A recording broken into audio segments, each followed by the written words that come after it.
خاموشی سے اپنی آنکھوں میں آنسوؤں کو پیچھے ڈھکیلتی ہاں میں سر ہلا گئی تھی۔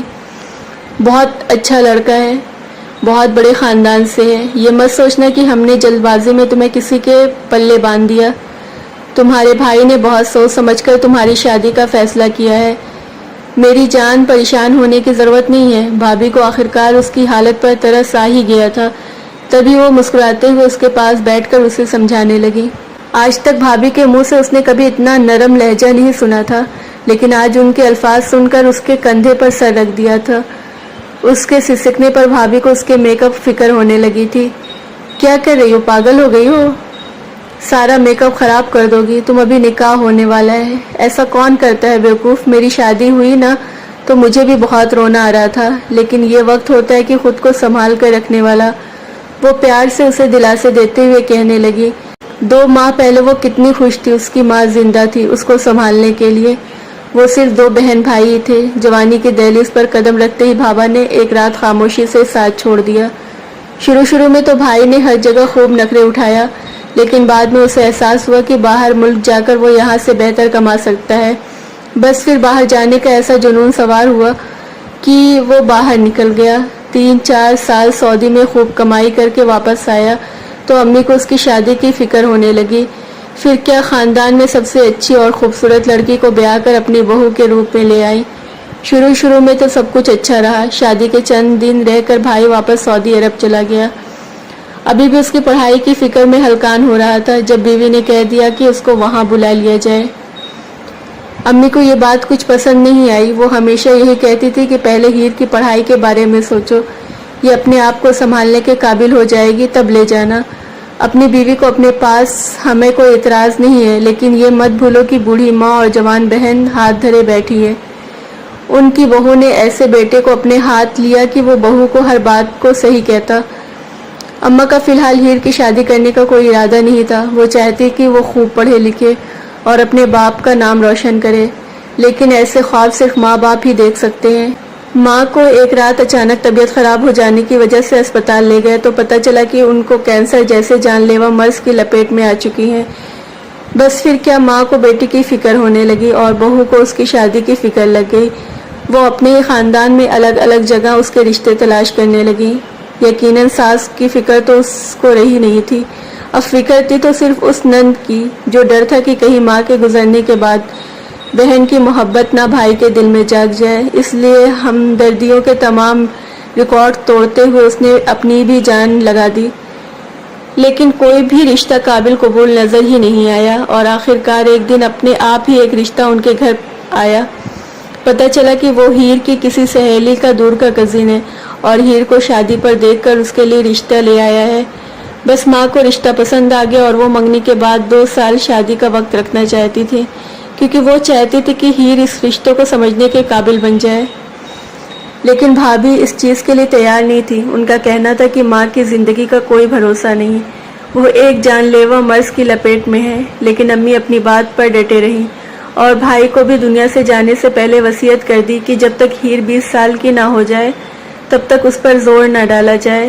اماں تو دنیا سے رخصت ہو گئی، لیکن اسے امید تھی کہ بھائی اس کا ساتھ ضرور نبھائے گا۔ لیکن بھائی کو تو جیسے صرف بہانہ چاہیے تھا۔ منگیتر صاحب کی طرف سے ذرا سا زور ڈالا گیا کہ ماں کے جانے کے 2 مہینے بعد ہی اس کے گھر بارات آ گئی، اور اب وہ خاموشی سی بیٹھی نکاح نامے پر سائن کر رہی تھی۔ اسے پتہ چلا کہ اس کے ولیمے میں اس کے بھائی اور بھابھی شامل نہیں ہوں گے، کیونکہ بھائی کو کل صبح ہی اپنے ساتھ سعودی عرب لے جا رہا ہے اور اس کے سارے پیپرز تیار کروا چکا ہے۔ بس اسے ہی لا علم رکھا گیا تھا۔ اسے اب تک یقین نہ آیا کہ اس کا بھائی اسے اس طرح بے آسرا بے سہارا چھوڑ کر جا رہا تھا۔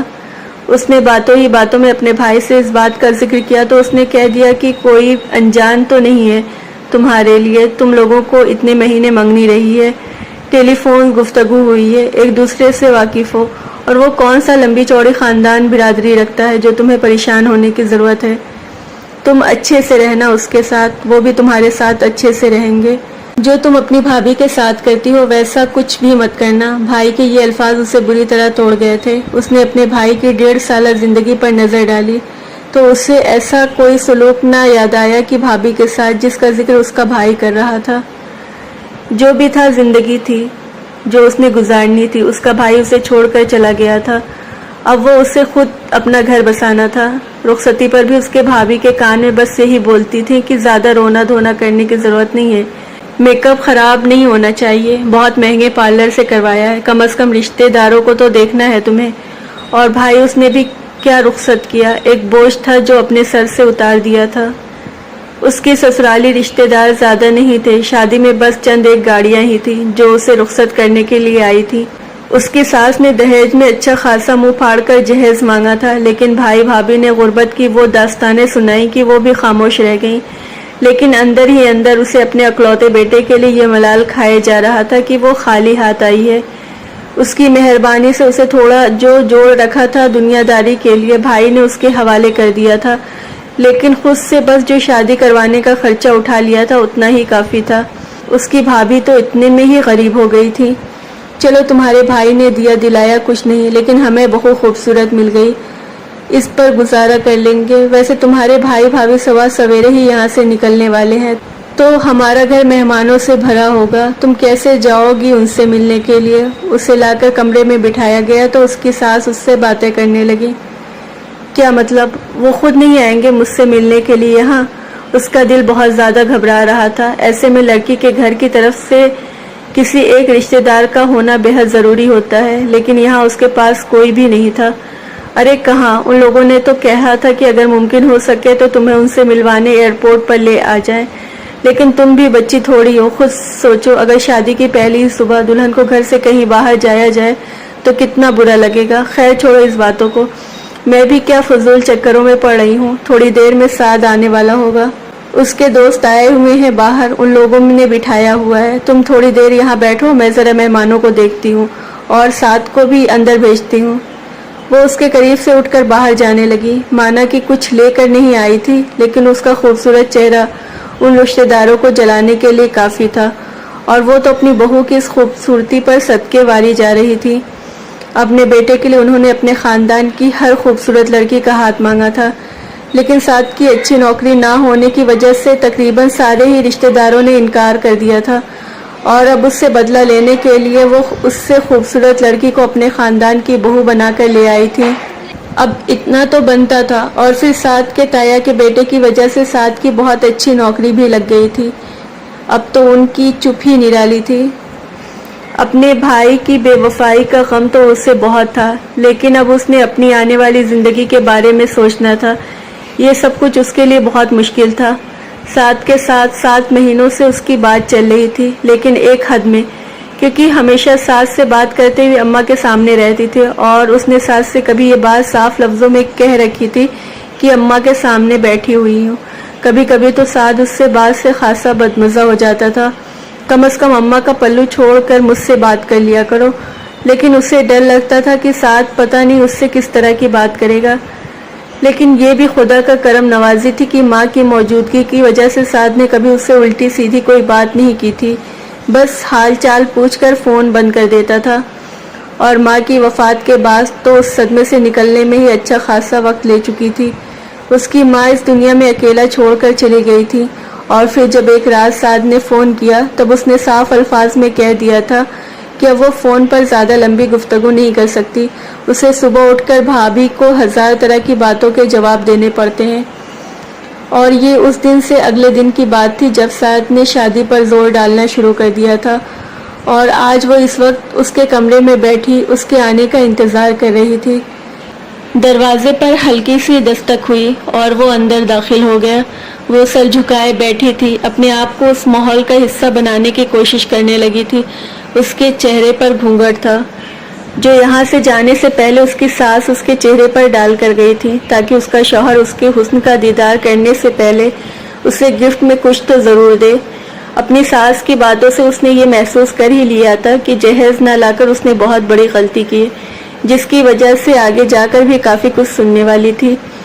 لیکن اس نے یہ بھی نوٹ کیا تھا کہ اس کے چہرے کو لے کر وہ بہت زیادہ خوش ہے، بار بار آ کر اس کا ماتھا چومتی اور اس کی بلائیں لیتی ہوئی کہتی ہیں کہ اور کچھ ہو نہ ہو میری بہو حسین تو بہت ہے۔